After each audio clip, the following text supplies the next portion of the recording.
La prise en charge psychologique, mesdames et messieurs, est très importante dans ce que nous vivons en ce moment. La Côte d'Ivoire compte 73 cas pour le moment et toutes les questions se posent par rapport au confinement, par rapport au couvre-feu, par rapport à toutes les dispositions que chacun prend de son côté. Alors, au-delà de tout ça, ce qui peut nous sauver, c'est notre mental. Et quand le mental y est, tout suit. Et c'est un peu dans ce giron-là que s'inscrit le lieutenant-colonel Aboubakar Karaboué qui nous fait l'honneur de sa présence. Bonjour mon lieutenant-colonel, bonjour, merci d'être avec nous. Est-ce qu'on doit avoir peur?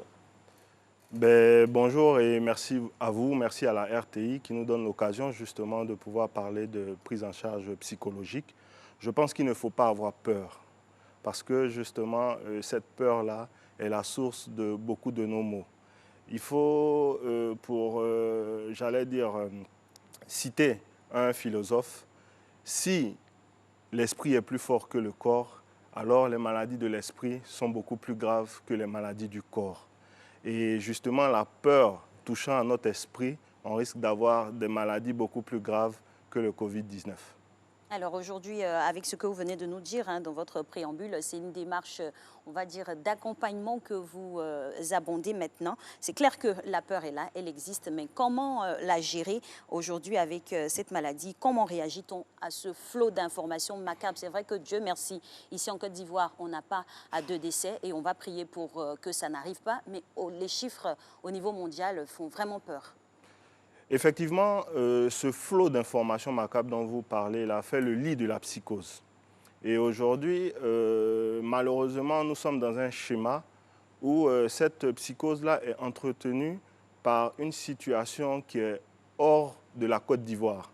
On a vu la situation en Chine, aujourd'hui on voit l'Europe qui se débat, on voit les États-Unis et on voit le monde entier qui est ébranlé, y compris les grandes puissances économiques. On voit également que le monde de la médecine, qui devrait être en train de rassurer, est également perturbé. Mais il faut comprendre justement que cela vient du fait que ce Covid-19 est un virus mutant, c'est une maladie émergente comme on dit, et nous n'avons pas suffisamment de recul vis-à-vis de cette maladie. Ça, c'est la réalité. Ensuite, face à cette réalité-là, il faut apprendre justement à s'adapter. Parce que, comme Darwin le disait, ce ne sont pas les plus forts ni les plus intelligents qui résisteront, mais ce sont ceux qui arriveront à s'adapter. Docteur, parlons d'entretien de psychose. C'est vrai que vous dites que ce qui entretient la psychose, c'est ce qui se passe ailleurs. Mais chez nous-mêmes aussi, il y a des choses qui entretiennent la psychose. Quand on laisse entrer des gens sans surveillance particulière, quand il y a des discours visiblement de personnes sachantes qui ne sont pas adaptées ou bien franchement qui sont loin de la réalité, quand il y a des attitudes qui frisent vraiment autre chose ou quand il y a la peur ou l'indiscipline, est-ce que ça, ce n'est pas un agrégat d'éléments qui peuvent en rajouter à la psychose? Je suis totalement d'accord avec vous sur ce point et je pense que c'est fort de ces différentes informations que le chef de l'État lui-même est monté au créneau et que justement il a fait cette adresse à la nation il y a de cela maintenant environ 48 heures et qu'il a durci également les mesures. Je pense que face à cette situation, comme le disait le chef de l'État, l'indiscipline est notre plus grand ennemi. L'incivisme est notre plus grand ennemi. Il y a des personnes aux ressources, il y a des personnes susceptibles de nous donner de bonnes informations. Et le fait de se lever le matin, de chasser les informations, de ne pas faire la différence entre ces informations et malheureusement d'être en train de les partager partout. Dès qu'on a une information, malheureusement, il faut savoir que ces infox-là, donc ces informations fausses-là, sont justement beaucoup plus virales que le Covid-19.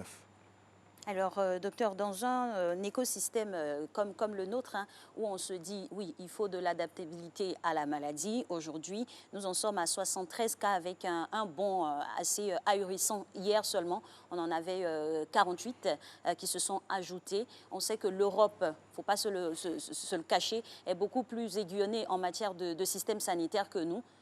La psychose, elle va enfler. Oui. Est-ce qu'on a des raisons d'avoir peur? Je dirais oui. Donc, il faut qu'on soit convaincu justement que le fait d'avoir peur, c'est normal. Parce que, comme je dis, on est conscient de ce que notre système sanitaire n'est pas suffisamment adapté pour faire face. D'ailleurs, les systèmes sanitaires beaucoup plus performants aujourd'hui n'arrivent pas à tenir. Donc, c'est normal qu'on puisse avoir peur. Donc, déjà, le fait d'accepter la peur est en soi déjà une manière de gérer la peur. Ça, c'est le premier point. Ensuite, justement, on a parlé de toutes ces informations fausses qui circulent, ces informations qui viennent de partout, ces théories de complot, etc., et qui ne servent pas véritablement à faire face. Tous ces éléments-là constituent, comme je dis, les points d'ancrage de notre psychose. Donc, est-ce qu'on a des raisons d'avoir peur? Oui, le Covid-19 est là, le Covid-19 sévit. Aujourd'hui, en Côte d'Ivoire, nous sommes à 73 cas.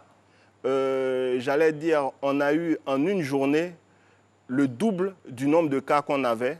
Donc, de 25 cas, on a eu 48 nouveaux cas. Donc, est-ce que le Covid-19 est là depuis longtemps? Il se pourrait. On n'a pas aujourd'hui suffisamment de recul.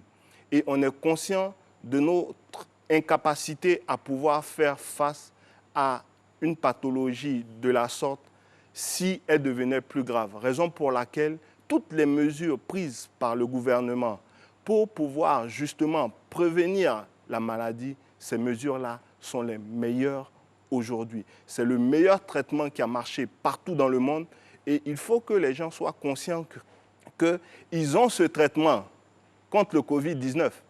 Justement, le Covid-19, on a le traitement. Et le traitement, c'est de suivre les mesures de prévention qui sont prises. On ne le dira jamais assez. La suite de l'entretien avec Dr Karaboué, c'est dans quelques instants seulement, mesdames et messieurs. Je rappelle qu'il faut respecter les consignes d'usage. Et puis, par rapport à ce thème très important là, parce que tout est dans la tête, tout est basé sur le mental, nous sommes allés, grâce à la dextérité de notre reporter spécial, Emmanuel Bonzo, aller vous interroger par rapport à ce sujet.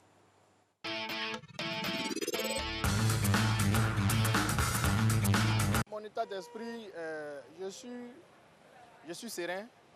J'ai foi en Dieu que cette maladie d'ici peu va prendre fin. Parce que Dieu est le médecin par excellence. Et il est l'intelligentsia et il va toucher tous les grands chercheurs afin que cette pandémie prenne fin. Et c'est ce que je voudrais aussi bien entendu conseiller aussi à mes concitoyens, de se conformer à tout ce que le président a dit et de faire confiance à Dieu. Moi, je redis mes déplacements, au strict minimum, voilà, pour ne pas rentrer en contact avec d'autres personnes. Comme on le sait, c'est une maladie qui se transmet plutôt à travers le contact avec des personnes malades. De façon générale, pour rassurer la population, je pense que l'État doit d'abord dire la vérité sur ce que c'est la maladie et puis donner les vraies informations. Parce qu'il y a des rumeurs folles qui se disent sur les réseaux sociaux. Nous sommes un peu calmes parce qu'il y a des mesures qui ont été mises en vigueur. C'est-à-dire à distance de chacun, on ne se salue plus. On se lave les mains tout le temps qu'il faut avec du savon, avec de l'hydroalcoolique. Je pense que c'est une très bonne mesure, ça nous rassure. Pour du commerce, et voilà plusieurs interventions ici concernant cette maladie et le questionnement posé par Emmanuel Bonzo. Pardon. Alors, docteur, la question que j'ai envie de vous poser, vous parliez tantôt de traitement adéquat dû aux mesures prises par le plus haut sommet de l'État, mais en même temps, ces mesures-là ne sont pas, on va dire, identiques à celles qu'on voit ailleurs. Très bien. Il faut savoir que, justement, gérer une crise, justement parce que j'ai une spécialité en psychologie de gestion des crises et en négociation. Donc, gérer une crise, c'est également se préparer à l'après-crise. Et donc, le gouvernement met en place des mesures au fur et à mesure également que des informations lui parviennent sur la situation. On n'a pas, une fois de plus, toutes les informations qui puissent nous permettre de prendre des mesures, je vais dire, aussi draconiennes que les autres. C'est vrai que les gens auraient souhaité qu'on durcisse les mesures davantage, mais vous devez savoir que la situation que vit notre pays n'est pas identique à celle que vit d'autres pays. Donc, le chef de l'État son gouvernement et les personnes ressources sont à pied d'œuvre jour et nuit pour être en train de scruter l'évolution de la situation. Et en fonction de l'évolution de la situation, il y a une adaptation des mesures. Pour l'instant, les mesures qui ont été prises par le gouvernement et qui ont été justement répercutées une nouvelle fois et endurcies par le chef de l'État sont des mesures susceptibles de nous permettre de faire face à cette maladie. J'insiste là-dessus, notre meilleur traitement aujourd'hui, c'est la prévention. Et la prévention à travers les mesures qui ont été données.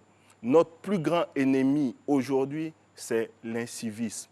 Le fait que des gens ne suivent pas ces consignes-là, c'est notre plus grand ennemi. Docteur, notre plus grand ennemi, c'est ça. Mais il y a beaucoup de grands ennemis. Par exemple, les porteurs sains. On sait que c'est depuis 3 mois que tout a commencé. On a eu quand même suffisamment de recul. Donc le problème aujourd'hui, pourquoi les Ivoiriens doutent et disent que le nombre de cas est peut-être sous-estimé, c'est qu'il y a des porteurs sains qui, pendant 3 mois, sont venus, sont repartis, sont venus, sont repartis. Ajouter à cela l'INJS Gate, dont on en a parlé, hein, tout ça là fait que les Ivoiriens ont peur. Ça, c'est un fait. Ils ont peur, ils ont raison d'avoir peur. Quand c'est comme ça, en matière de négociation, comment on parle à ceux qui sont tapis peut-être dans l'ombre, qui savent qu'ils ont eu une connivence avec le virus d'une manière ou d'une autre, afin que ces personnes viennent volontairement, parce qu'il y a une façon de leur parler aussi. Parce que le camp dira-t-on, la protection aussi des personnes infectées, afin que leur nom ne soit pas divulgué. Tout ça, c'est très important, non? Tout à fait. Déjà, il faut savoir que la psychose crée également une sorte de stigmatisation. Absolument. Vous avez vu des vidéos qui ont circulé, et dans ces vidéos, on voyait par exemple des gens qui passaient et que les gens appelaient Corona, etc. Mais avec cette stigmatisation, comment pensez-vous que justement des personnes qui se sentent malades auront le courage de sortir? Si vous négociez? Non, il ne s'agit pas justement de... Déjà, il faut que la conscience collective comprenne qu'il peut y avoir des personnes qui sont malades. Ces personnes qui sont malades également et asymptomatiques surtout, justement, doivent savoir qu'elles peuvent être en train de contaminer d'autres personnes. Raison pour laquelle les mesures de prévention qui sont données ne sont pas données aux malades. Ce sont des mesures de prévention pour tous. Qu'est-ce qu'on dit à ces personnes-là? Comment on leur parle en matière de négociation, de gestion des crises, afin qu'elles viennent de façon délibérée, quand on sait que tout le monde ne peut pas être discipliné? C'est la nature, c'est comme ça. Comment on fait pour que ces personnes aillent se confier le plus possible aux médecins pour prendre des dispositions? Non, mais la seule chose à leur dire, c'est que les dispositions sont prises pour pouvoir s'occuper de leur prise en charge. Une fois de plus, vous rappelez l'INJS Gate, comme vous le dites, mais là encore, il s'agit de l'indiscipline des personnes. Le chef de l'État avait donné des instructions. Indiscipline de qui? De ceux qui étaient là-bas ou bien de ceux qui de les tous. encadraient? Okay. De tous. De tous. Ah ouais. Je pense qu'il ne s'agit pas d'être en train d'identifier, j'allais dire, des coupables dans cette situation. Face à cette situation, c'est notre solidarité collective, c'est notre engagement personnel et collectif qui peut nous permettre véritablement... Et notre discipline aussi collective. Et qui peut... C'est notre responsabilité. Exactement, exactement. Donc, vous devez comprendre qu'aujourd'hui, chaque personne est non seulement responsable d'elle-même, mais elle est également responsable de la santé des autres. Responsable d'elle-même et responsable de la santé des autres.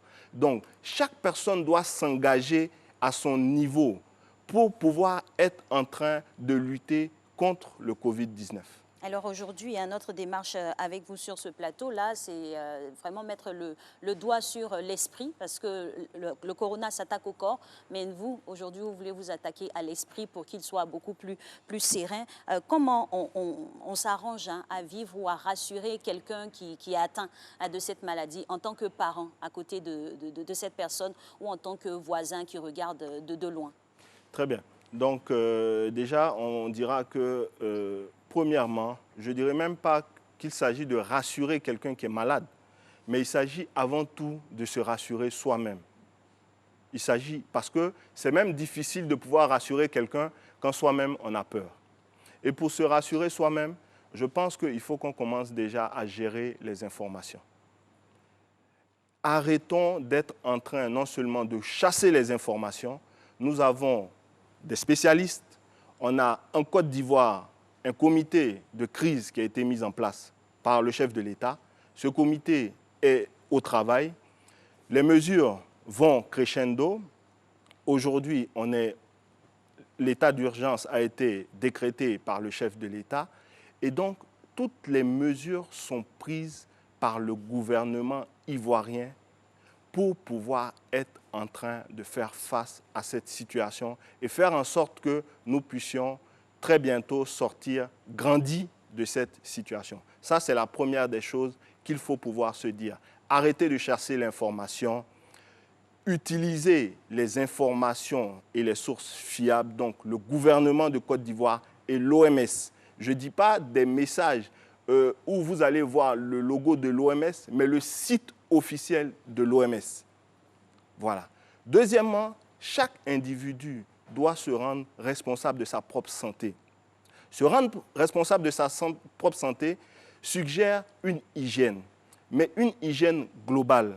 Il ne s'agit pas uniquement de se laver les mains et d'éviter. Ça, ce sont déjà des mesures excellentes, mais c'est l'hygiène globale.